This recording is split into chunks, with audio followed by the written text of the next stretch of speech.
Welcome back, everybody, to the Sober Life Podcast. I'm your host, Scott Jones. I want to thank you for taking time to listen to us. Whether you're watching us live today, here Friday, or you're watching one of the reruns throughout the week, please make sure that you leave your comments because we like to read those. We like to know what you're thinking. And if you want to be a guest, certainly put that in the comments as well. Also, don't forget to like this channel, share it with your friends because that's how we get out there. All right. With that being said, I've got, we go back. How long ago were we doing? We were doing a podcast together years ago at a place called Treatment Partners of America. Yes, no longer with us, the treatment partners that died a bad death, but we're still here. And Sober Light, we did Sober Smash at the time with Scott Frankel, and we had other people. But we finally got a chance to get back together. This is Dr. Joe Milisitz. Did I say it right? Yes, you did. Milisitz. There we go.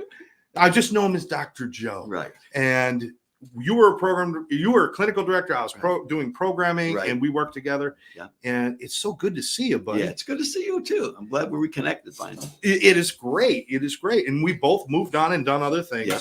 Again, we worked together at Treatment Partners. The truth is we had a great program and we had a lot of fun there.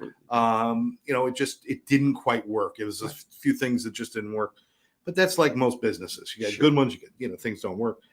And you've moved around a few places and I've been moving around. Yeah. You've settled in now though, right? Yes, I have. Tell us, where are you at? What you doing? I'm at a Sen Recovery Center in West Palm Beach mainly, but we've already branched out to New Mexico. We have a detox in New Mexico. We have a residential program in North Carolina. Wow. We're partnering with a mental health program in West Palm Beach. I think it's called Wisteria. Yes. And we also partner over in Port Charlotte, Florida. We have a detox over there on the Peace River, by the way, which is gorgeous. Wow.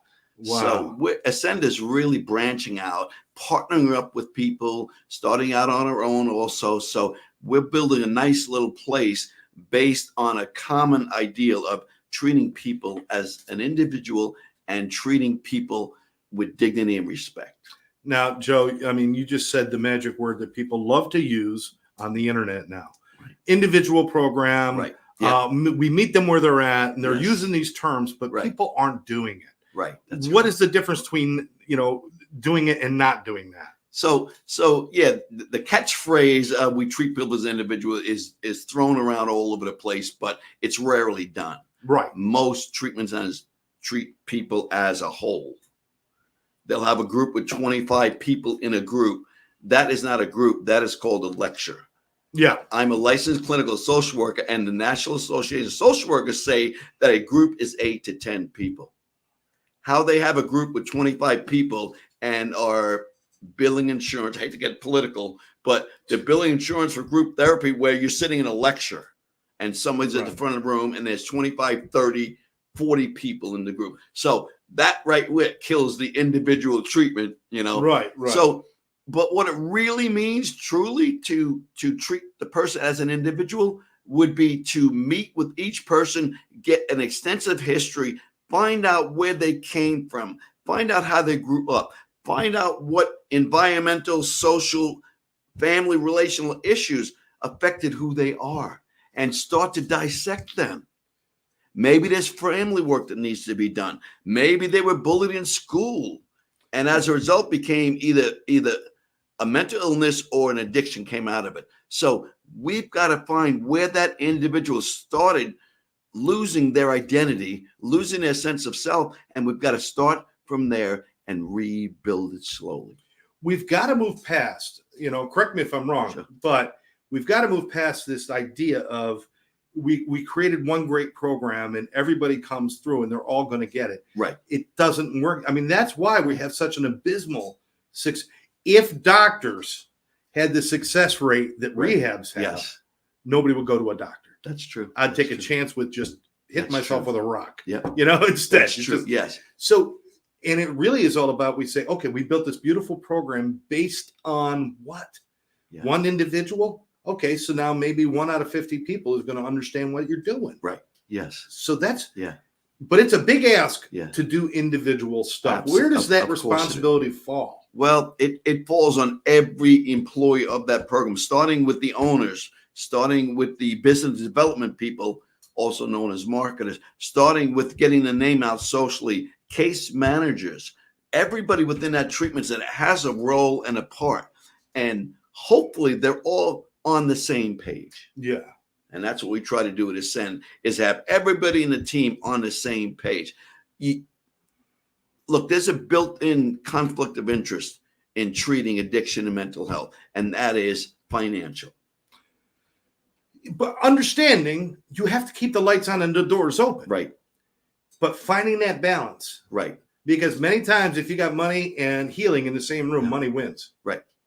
And that's what's happened in this field for the last 20 or 30 years. So what I do as a clinical director, okay, if a client's struggling beyond what I can provide or what my program can provide, we will refer them out to what we call a higher level of care. Just this week, we had a client sleeping in a chair all day, not sleeping at night.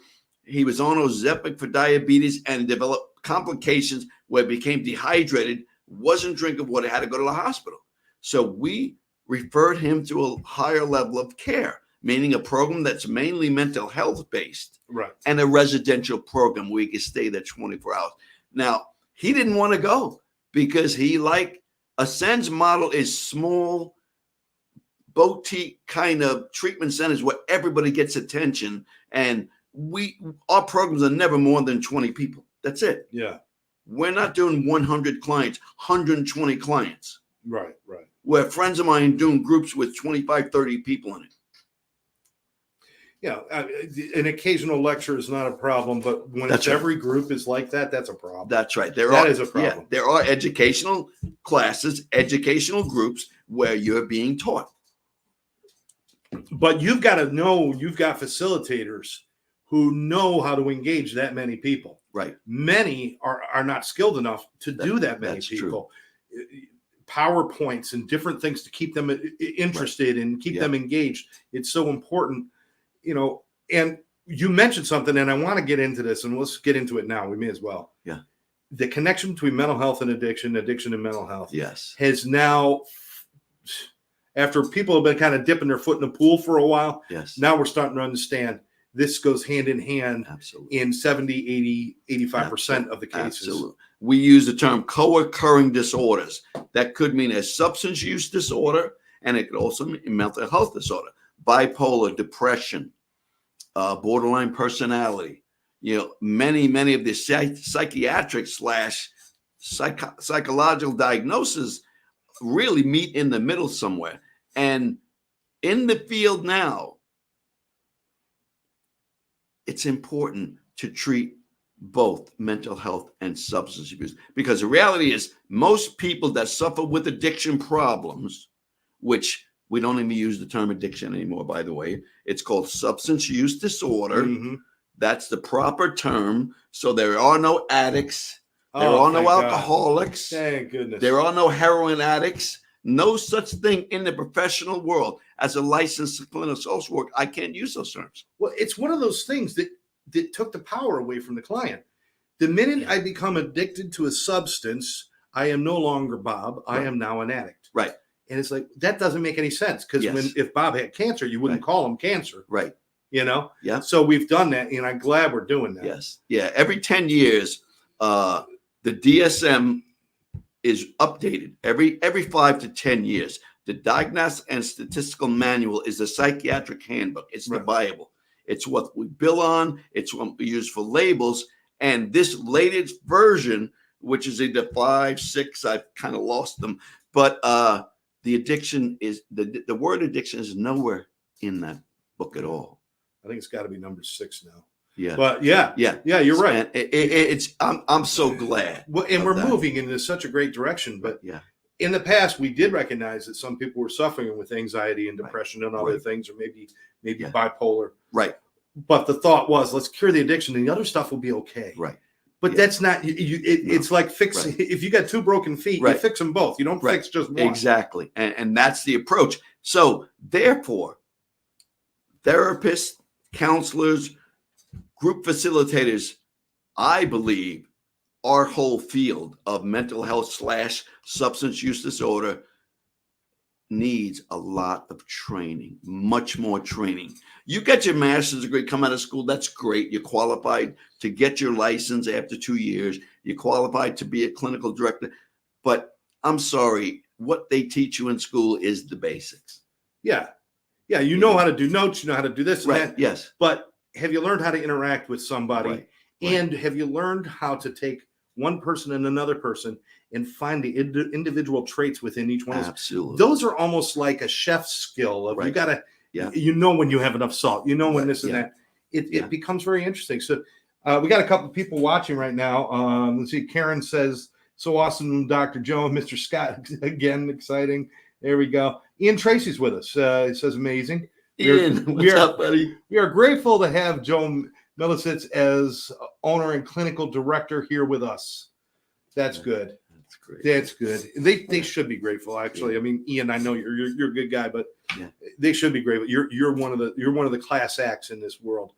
You've been doing this how long? Coming up in 40 years, probably now. 40? Yeah. Coming up on 40. I got to ask, there's times we lose a lot. Yes. We lose the battle a lot. Yes, more than, and that should motivate us. We do. Yeah. We should never lose a battle. Yeah. Right. You know, I know at times it's like your head hits the pillows and you're just like, I'm tired of losing. Yeah. I don't want to do this. When you wake up in the morning, what is it that motivates you to go back and do it again? That I'm going to help people as much as I can. I do not focus on the failures of the clients. I do not focus on success. So one thing I learned long as a therapist, I'm a facilitator of your mental health, of your substance use disorder. So therefore, I really don't have much of a part in it. It's you. You're doing all the work. Now, can I direct traffic? Can I give you a book to read? Can I give you an audio tape to listen to, which I'm starting to do a lot, which are really helpful. People listening at night to podcasts, audio casts, to guided meditations, it's helping a lot with mental health and substance use disorder people. So I lost that being devastated when a client I really connect with leaves one night and they're putting a needle in their arm. It's sad. I grieve for them, but I'm too focused on the success and who wants to make it. But you're not numb to it because you know it does hurt. And you know, and it just says, okay, it means there's still work to be done. That's all. That's all. And anybody that if there's one person out there dying with a substance abuse disorder or a suicidal ideations, if there's one person out there dying, it means we still got work to do. That's right. That's you right. know, yeah, absolutely. Where do you go? I mean, what do you do? You're the guy who's got to figure out, let's try something different or let's go do this. How do you go out there and figure these things out? Yeah. So first of all, a common thing I share with clients is that, look, I'm like Felix the cat for you older people out there. He just dated himself terribly. Oh my God. Yeah. So I was on right before the honeymooners, people. Right. So I say, I have a bag of tricks. If this doesn't work, we go to the next one. I'm not going to run out of tricks. Okay. We can try this and this and this. And if you're invested and you're willing to work, we'll find something that is successful for you. We just will. So I just don't give up, you know, and I keep learning new things and I keep listening to what's new out there, latest research, latest podcasts. A lot of physicians who are doing research have a lot of information. And I just saw a YouTube video about a month ago. This medical doctor talked about all the medications that can work to help with cravings, which is one of the main things you have to curb if the person is going to start living in recovery. Right. He said they even got a medication out for people who have a compulsive use disorder with marijuana. He said there's a medication out there that will help them with the psychological and to a much less extent the physical withdrawal. Now, medications in recovery. Yeah. You know, certainly, I mean, we had methadone. It's like, God, I wish we didn't. Right. Then we ended up with the Suboxone, Subutex, Sublocade, yeah. all these other ones. Yes. And they're all the design of these things were for titration. Right. Help you get through a period. But you got people on these things for 5, 6, 7 years. That's correct. This is almost like what they did back in the 80s when everybody became diagnosed with ADD and they gave every kid in America Ritalin. Right, exactly. And so medicine does the shotgun approach. When when Xanax came out in the 60s, drug company says, we've got a new drug. It's not addicting, and it'll treat people with alcoholism, and they won't have cravings to drink. Yeah, because they're high on Valium. Wow. Then they come out with Ambien. Ambien's not addicting. False. So they're going to come out with medications and say this is the greatest thing sliced bread. Well, all of them might have a use, but it has to be in proper dosage, proper client, so Yeah. I kind of watch that. I've seen many people with heavy duty bipolar or borderline personality, and they're medicating them so much that they're basically zombies. Yeah, we got to watch those blanket statements because those are the father of psychology, Dr. Sigmund Freud. Right. Which I don't know why we follow that guy. Right. Do you ever notice there's never a picture of him smiling? Right. And we look to him for mental health? No, I don't think so. Yeah. He actually said the cure for morphine and alcohol addiction was cocaine. And he called it the wonder drug. So if we sat on that and we didn't move past that, where would we be today? Exactly. Everybody would be Scarface. I mean, that's just right. So as the non-medical person, I look at that very closely. I want to see if my clients are over-medicated or under-medicated. Because Dr. David Gross, who I'm not sure if he retired yet out of Delray, what an amazing psychiatrist. He was a diagnostician. Right. And he was able to see a client, talk to them, and prescribe meds that were just enough. He was just amazing. He's like an artist. He was amazing. And unfortunately, most psychiatrists are not as interested in getting it right and just rather, here, this for this. I was just going to say that. Joe, I mean, this can't be the first option. Right, exactly. Oh, you didn't sleep last night? Let me just prescribe something. There you Instead go. of saying, were you eating late at night? Right. What were you doing before you went to, we don't look at some of those things. Exactly. But that falls on, the medical staff sometimes. I don't want to make. Right, yeah. I understand it's easy just to give them a medication. Right, yes. And it should not be the first answer. No. Our medical director out of Senate is Dr. Bishop. Wonderful physician. He's just a medical doctor, but he is amazing about looking at levels. And I'll say this client's having this problem. Well, what are they taking? How much are they taking? Why don't we try that? Certain doctors have the knack of looking things critically and looking at what should be happening. And I love working with him. He's our medical director and he's amazing. When you work with a staff like that, yeah, the medical staff, the clinical staff, and even the support staff, the BHTs, and they all have to be on the same page about client care. And that's when you have them on different pages. Right. We've seen it at places where of course the doctor's arguing with the clinical and the clinical's arguing with the admin, and right. You got to be on the same page. Right. And even the clinical staff in treatment facilities, mental health and substance use disorder, even the staff, let's say you got a master's level therapist, licensed or not, but been around for 20 years. Sometimes they are so set in their ways. Oh, these addicts. Oh, that addict's never good. Hey, what are you doing? Yeah. You've been around so long, you think you know everything? Oh, that addict, he's never going to get. Like, I get furious at that. And that's why I say even long-term therapists have been around for a long time. They still need training to be up on the latest models, up on the latest research, not just I know it all and now I can do it.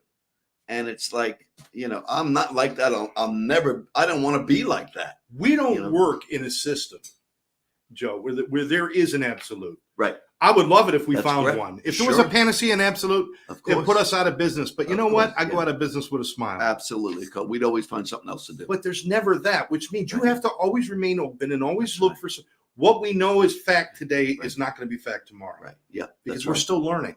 Yeah. Anybody who's not on board with that, I mean, this is like giving people tenure, saying, well, whatever thinking you're stuck with, just keep going with that. Right. And that's so it can be, you can see it in all parts of life.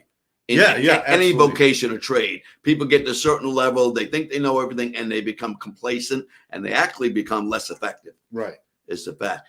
So I supervise interns for college. I supervise interns for their license because every master's level therapist needs 2 years of supervision before they can take their exam. And I also supervise MSW interns from Barry and FAU and all that. Okay. And I love working with them. And Fortunately, the feedback is always that they love Dr. Joe. Why? Because I don't say I know everything. I say I'm learning with you. And by teaching you, I still learn. I remain fresh by teaching you. So you light up working with the young people please. in the business too. Absolutely, yeah. A new intern or an older therapist, as long as they're open and we can exchange ideas. I learn a lot from my interns, Yeah. and that's the way it has to be, an exchange of ideas. Absolutely. I mean, I know it wasn't that long ago. People were walking in saying, well, the clients aren't engaged. And I'm like, what did you bring? What did you bring them? Did you think they were coming? They just spent 6 years on the street with a needle in their arm. Yep. They're not going to come in with this, Holly go lightly attitude and everything's fine. Yes. No, they're going to struggle. You have to bring the excitement. Right. So if a staff member says to me, they're not engaged, I said, why not? Yeah. What did you bring? They just, what are you doing? What material are you presenting? And why are they not engaging? Yeah. Did you introduce them individually to invite them to share why they don't find this subject matter interesting? Why? See, when they're not engaged, I look at me. I'm like, what am I not doing? I love that. I might break out a ball game or a volleyball. I'm changing it up. You have to. You have to, because they're coming in. I mean, they're blank slate. Yep. They're not going to come in. They don't know how to respect. They don't know how to sit still. No. Not all of them, but a great many of them. Right. A great many of them are just hurting physically or emotionally. Right. They don't know boundaries. And he's certainly focusing for 6 groups throughout the day. Right. It's damn near impossible. So we've got to bring the excitement in. Yes. And that means you have to have a staff that loves what they do. That's exactly. Is that what you have? That's exactly right. And if they're not going to fit in, and they'll weed themselves out. I don't have to fire them. They'll just know I don't feel like I belong here. And I would say to them, why not? Well, I said, well, you know what? Maybe you need to look at yourself. Maybe you look at why you're not fitting to this team, because we're all engaged. We're all excited. We all want to help everyone. And the worst one is the one we're going to help the most, the one that's not engaged, so it's always us. It's never the clients fail us. It's we fail the clients. Yeah. And it doesn't mean we always are going to be successful. No. But it also means that I'm trying my hardest. But the one I lost today because I could not reach them, I need to look at that. I need to examine it. I need to figure out, okay, what is something I could have tried or could have missed? That's exactly right. You don't beat yourself up too badly, but you need to question. That's exactly right. We need to learn, because tomorrow when the same kind of person comes to me, I'm going to want to know what to do. Yep. And not just to keep having the failure after failure. Absolutely. After failure. I've had interns in a master's program in Barry FAU do something in the group, whether I was observing or not, but the clients come out and say, wow, that was a great group. I said, what did you do? Well, I simply did this. Oh, I'm learning from you. Yeah. Yeah. You've got to learn the entirety of the human system. Absolutely. The human condition. Right. And because everyone is so freaking different. Yeah. You get a group of people, I guarantee those people were not using together, drinking together, doing all that. Right. These are all people from different walks of life. Absolutely. What are they? Yes. Yale to jail, whatever they say, right? Yeah. How do you talk to them? You've got to work at exactly. And the way you talk to one client wouldn't be the way you talk to another. Of course not. And that, so going back to my initial statement that we've got to analyze and take each person as a blank slate. I don't know you. I don't know about you. Where did you grow up? Where did you go to school? Were your parents together? What was your dad like? What was your relationship with your mom? I mean, this is all crucial information that we've got to gather before we even start developing a treatment plan. Absolutely. And this is all in-house. And I want to remind everybody, I'm going to put it up on the screen.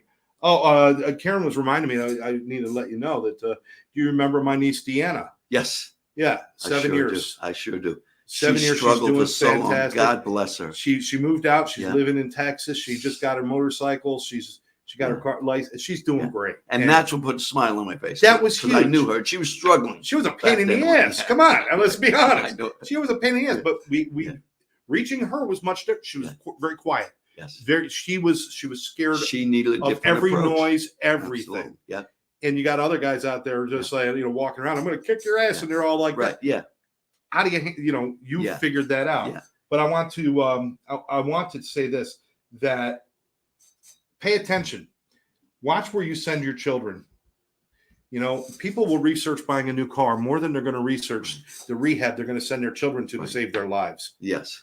They need to reach out to them and look at them. And what should they be looking for? Well, first of all, it's buyer beware, because there are things called phone rooms that a big treatment center will have a room with 30, 40, 50 people on the phones. And by the way, these people are like 2 months sober that they're grabbing. That's exactly right. They stress them out, and they ply them with money, and a lot of them relapse. Yeah. Just so you know. They'll put a whiteboard next to referrals gets $50, because their job, mom or dad, brother, sister, whoever, gets on the phone, and they are really just a victim of a scam, you know.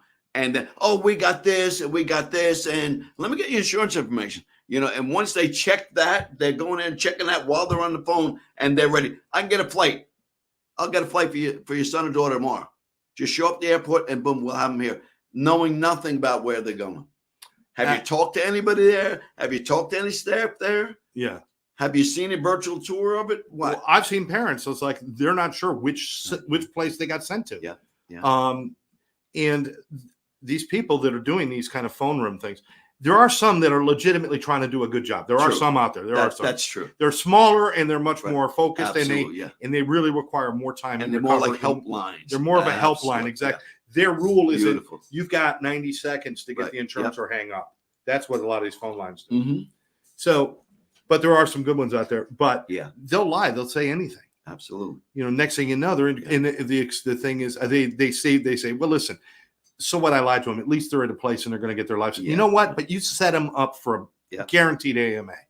You set them up for a guaranteed chip on their shoulder. Yeah. You told them it's on the ocean, and it turns out it's in the middle of a desert somewhere. Right. Because a shot online was taken from a helicopter. Oh, 5 miles away. Oh, the ocean looks like it's right there. No, you're actually 6 miles in from the ocean. Yeah. You know? You got to lean out the 8th floor, look out the window, and down, and you can see water. Right. And by the way, the relapse rate for employees in phone rooms with little time sobriety is ridiculous. It is probably in the 80% range, maybe 90%. Because you're lying on the phone all day, and how do you go to a meeting at night? How do you feel good? You're newly sober.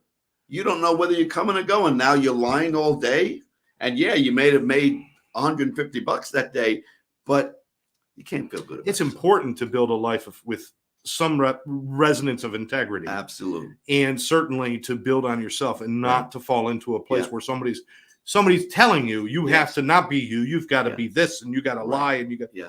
So listen, all that being said, if you want to if you're looking for a place for yourself or somebody else, I want you to check out ascendrecoverycenter.com. Again, I'll say it again because I choked up. Ascendrecoverycenter.com. It's right there on the screen. If you go there, you can learn all about it. You can also give them a direct call at 833-623-2040. 833-623-2040. Give them a call, ask questions. And if you call and you can't get past the person who answers the phone, hang up and call somebody else. If you want to talk to somebody in clinical, talk to a medical or something, maybe you got to get a call back or something, but you should be allowed to have access. Do you talk to parents sometimes? Anytime they want to. And the reality is, if you're talking to an 800 number of a treatment center, you should feel comfortable throughout the conversation. Yeah. You should never feel pressured, or you should never feel like somebody's selling you something. We all know what that feels like. So the first thing look for is, am I comfortable with this person on the phone? Trust your gut, right? Absolutely. Yeah. Because how many business deals or how many things do you walk away from because I just didn't like that person? Right. If you like them, that's the first move. That's and then exactly right. Yeah. If you are looking at mental health issues, if you know there's mental health issues, make sure that they're staffed to deal with those mental health issues. Everybody says, oh, we can handle dual diagnosis. Sure. Right. Yeah. They can probably handle anxiety, depression. Right. Yeah. But they can't handle higher level problems. No, and that's the problem. And they all say they can. And then the client with the mental health issue is sitting in a recovery group feeling like he or she doesn't belong. Right. And what about what I need? What about my hallucinations? What about my sleeplessness? What about my PTSD? What about my trauma? And now the idea is you don't cut them loose when there's an issue. No. You find a place that would work for them. Absolutely. And you're just as happy as long as you're doing good. Right. Yep. I mean, okay, we're not going to make money on this kid. Doesn't matter. We're going to save a life today. Right. Exactly. Right. And that's what Ascend believes. Everybody from Ian and Samantha all the way down the line believes the client is first. What can we do to help them? And that's why I wouldn't work in a place, because you hear night managers, and it's a little bit of industry stuff. You hear night managers, you walk in the morning meeting and the vice president or whoever is running the meeting says, oh, by the way, Jim Smith, he goes today. Meaning his insurance ran out. And that message was to that therapist, whoever is on his caseload, that therapist has to discharge that client that day because the insurance ran out. Whether they got a place to go or not. Right. I've never worked in a place. I never would. I've interviewed at some and said, nope, it's not for me. So this is all stuff you can find out by calling, making inquiries, asking, hey, is it possible for tomorrow morning? Can the clinical director give me a call? Absolutely. Dr. Joe will call you in the morning. That's what you want to hear. Ask questions. There's no dumb questions. Right. Exactly. The only dumb ones are the ones you don't ask. Right. Exactly. Exactly. And we need to know what's going on. Now, so ascend, I love the word ascend because, what we do is we ascend to a higher level of existence. That's exactly right. What we do is we heal the human so that the human transcends the addiction. Yes. And the substance abuse disorder. Right. It still exists. Yes. But we're living at a higher level above Absolutely. it. And that's what recovery is supposed to be. Recovery isn't supposed to be, I don't drink and I don't use. It's supposed to be so much more than that. Miserable. What is recovery supposed to be to you, Joe? Yeah. Recovery is, so I have a belief that people who come in my treatment center with mental health or substance use disorder issues, that's not really who they are. That's who they've become as a result of trauma. And a trauma is a whole other thing, maybe a whole other podcast. But as a result of their life difficulties, they are not the person they were truly meant to be. They are sidetracked. And I'll tell clients in the face, you are not really who you were supposed to be. You got sidetracked, you got derailed because of trauma, because of life difficulties, because of some reason your life went off track. And you're having a hard time getting back. I'll look at a young lady, young man, I'll say, you look like a teacher to me.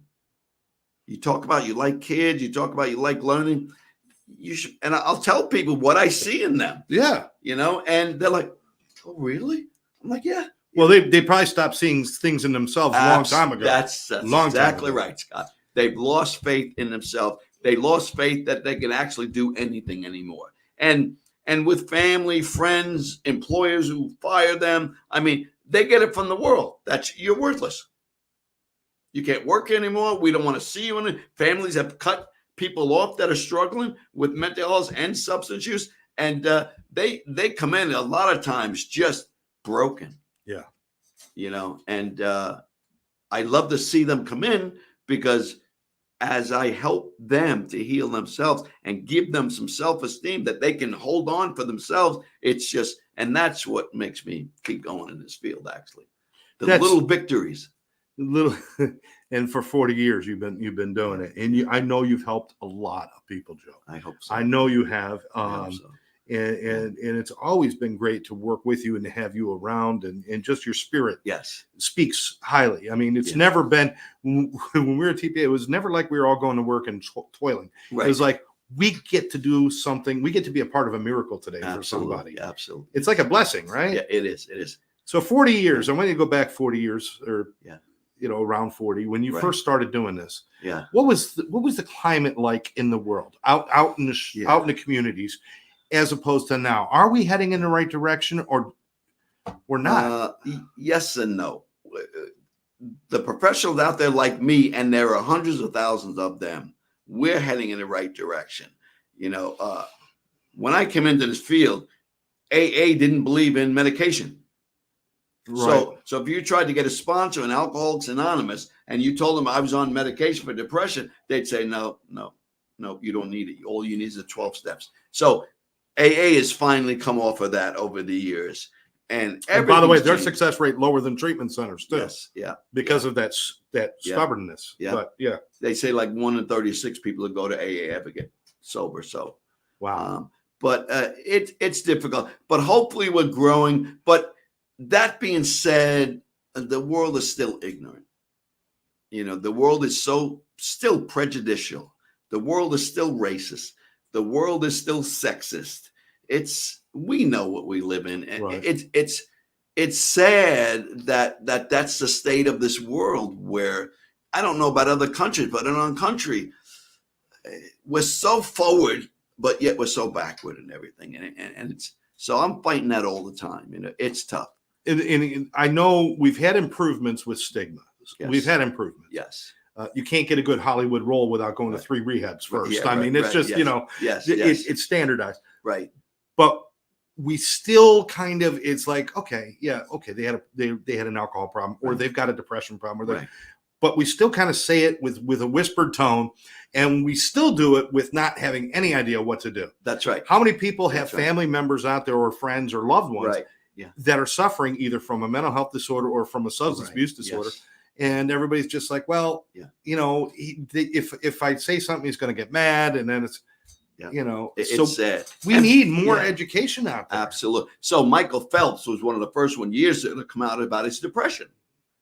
Simone Biles 4 years ago had her yips. And Michael Phelps went to drugs to self-medicate and because there of that. It was, right, before he realized he really needed help.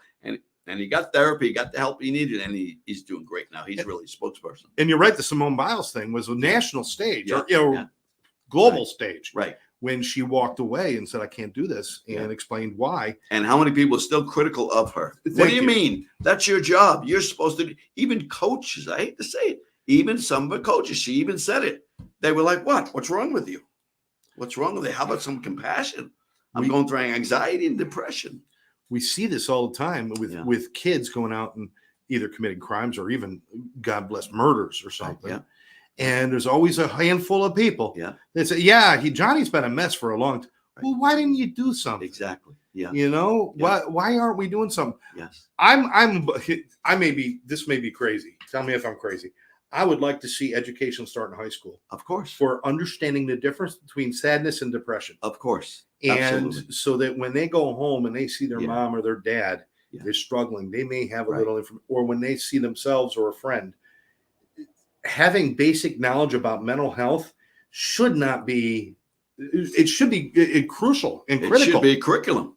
It should be in the curriculum. Starting in junior high and high school, and so many parents in denial. So many parents don't want to admit that their child is sick mentally, and it's just really sad. But we got a lot of work to do. But I'm in the trenches every day. So are you, with training. So I'm in the trenches. I'm digging, and that's all I can say is I'm doing the best I can. And if I can affect one person's life and motivate them to live a sober life, well, I'm good. You're doing great work, man. Yeah. You're doing great work. And it's great to see you over there with Ian and the whole gang over there. And Ian, Samantha, some really good people. Yeah.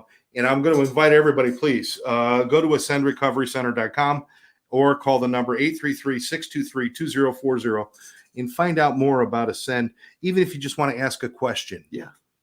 Because that's what we need to do. We need to have more open, honest, and frank discussions. Yes. That aren't horrible to say out loud. Right. That's right. If you break your leg, you don't hide your cast from the world. That's right. If you break something in your head, we got to hide it. Right. Exactly. And that's not good. Exactly. Yeah. And of course, veterans, I'm a veteran, and, finally we've been putting some money towards veterans in the last 8 years or so, which is great. And we're finally getting them help's readily available. We're doing PTS counseling.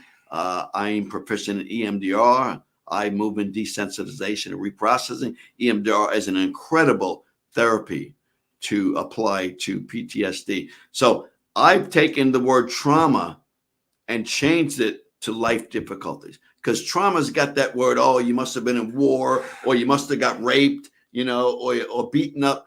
No, it's life difficulties. Right. I was never physically or sexually abused. However, my father was verbally and emotionally abusive. You're a loser. You'll never be nothing. Day to day. I had just as much trauma as a person who was in war and got wounded. It's the same. So the word trauma is a buzzword that I don't like using anymore. I call it life. If you have life difficulties, that may be part of why you can't get sober. That may be part of why you can't get rid of your depression and deal with it. So let's talk about life difficulties. And it makes it much more palatable. I was just going to say that, if we go with NLP, Yeah. you're taking a word that seems like it's more powerful than you and putting it into a context where you feel like you have power over it. Right. Trauma, I don't know, but difficulties, I can handle difficulties. We all have them. Right. And it allows you, you're right, it's more palatable. It makes it easier to approach those issues. I want to end with this or get to this, and we could certainly wrap up with anything you want to, but how important is it that the families are involved in treatment, whether it's mental health or addiction? Right. Because treating somebody, then sending them home to a family that has no idea what's going on. Yeah. Best of intentions. Right. That's right. But no freaking idea. That's right. That's not good for anybody. Yeah. And, because of shame, because of societal pressures, parents have a hard time embracing their children's difficulties. They want to, their heart feels it, but am I willing to be public with this? Yeah, because you got mom saying, "What did I do wrong?" and dad saying, "I don't want to lose her son." There we go. go. So let's pretend it doesn't exist. That's exactly right. So it's so difficult, and it still goes on so much. And it's the society we live in. The expectations of everybody to be healthy, everybody to be rich, everybody to have. You see it on social media, and it's a shame. Let's just get down to admitting I have a problem, and let me get some help, because the help is finally getting out there more and more. But you have to start by admitting, my son's got a problem, my daughter, our family's got a problem. Let's get help. And information is so readily available now. It is. It's not like the old days where you had to, I can't learn anything unless I'm on the phone or go to a doctor. Right. Online, there's all sorts. Do research, learn about it. And then more importantly, talk about it openly, at least in your home. Yep. At least in your home, your son or daughter, husband or wife should be able to say, "I'm having a bad day." Right. Absolutely. And not have it turn into a freak out session. Right. Because you're all talking about it. Right. I'm scared of you being sick. Yeah. I'm scared of our son being sick. What will that mean to us? And by the way, if you want to contact the Send and say, "I want to speak with Dr. Joe," they'll transfer your number and I'll give you a call if you got some questions. That's my life. This is what I do. So absolutely. Well, Joe's always been the guy who would go above and beyond just to make sure that people get the information that they need. And knowing Joe and knowing some of the staff over at Ascend, and hopefully I'll get to know the rest of them. You'll have to come over, spend some time, but good people doing good work. Yes. And we just need more of that. Yeah. Absolutely. The crisis of South Florida treatment is past. There are still some treatment centers that aren't good. I'm sorry. Right. There's also car dealerships that aren't good. That's true. It's just the way it is. I mean, not everybody can be good at everything. Exactly. But this is a good place to come to check it out. They also have other locations, so that's kind of a bonus. Yes, it is. And these are good people doing good work. Again, Joe, if somebody's out there listening right now and they just don't know about themselves, about, if it's parents and stuff, make a call. But if it's you sitting there saying, "I don't know if I should do something or not," what do you suggest? Well, start off by contacting somebody who might have the information. And again, go with your gut. Whoever you call, wherever you call, you got national hotlines now for depression and mental health. Whoever you call, it's important to feel comfortable when you're talking to somebody on the phone. That's the main. And if you don't feel comfortable, hang up and call somebody else. Like I said, you can call us and say, "I need Dr. Joe to call me." And if it's on a weekend, it may be Monday, but I will call you and talk to you straight up, talk to you honestly, and give you the best direction I can give you and your family. Absolutely. Ask questions, talk about it, practice talking about it. Yeah. We need to be better at this. Right. trust me, if you still want to have drama in your life, we'll find something else. But let's end this one. Let's bring this one out into the light of day so that people can get the help they need. And let's all participate. Let's not punish somebody for something that they don't have control over. I mean, you know, they will gain control. They will eventually if they get help. If they get help, more than they ever had. Oh, definitely more. Yes, definitely more. All right. So with that, guys, I want to thank you for tuning in to Sober Life Podcast. Joe, absolute pleasure, my friend. Great connecting with you again, Scott. Oh, we've always gotten along great. We've always gotten along. We're like minds. Yeah, so, absolutely. And this is what we're moving towards, and just become a part of the recovery scene. Help people out. There's a lot of great programs out there. Do some volunteer work. If you don't have a problem, but you want to get involved, there's volunteer work to be done. If you want information about trainings and learning more things, you can get a hold of us at One Brother, One Sister. Just go to onebrother1sister.com. We have trainings for first responders. We have trainings for our community heroes, which are you people out there that just care about things and want to make a difference. One day I'm hoping we're going to get to a point where, Joe, you and I are just going to have not much to do. Yeah. But unfortunately, I think we're still quite a ways from that. And we're just going to have to keep working on it. Yeah. If you had to say one thing that you would love to see change in the next 5 or 10 years in our communities and in the world and how we do things, what would you like to see change? I would like to see people be willing to talk about what's bothering them, talk about their families, talk about their children, talk about their marriages, talk about their depression, talk about their anxiety. I would love people to just start talking more, because when you talk, you put information out there. When you talk, you give other people permission to feel the same thing you're feeling. So let's just talk more about it. And by talking, you release the dark spaces out into the light of day, and they no longer are haunting you in those dark spaces. Let it out. Talk to people. Judgment, people who are going to sit in judgment of you, they got their own work to do.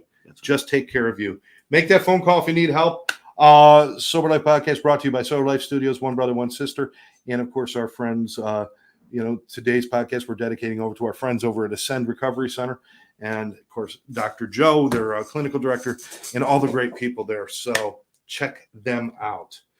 Make sure you leave your comments. Make sure you share this and subscribe to our channel so you know when we have other podcasts. For now, thanks for joining us. We'll catch you next time. Bye-bye. Bye-bye.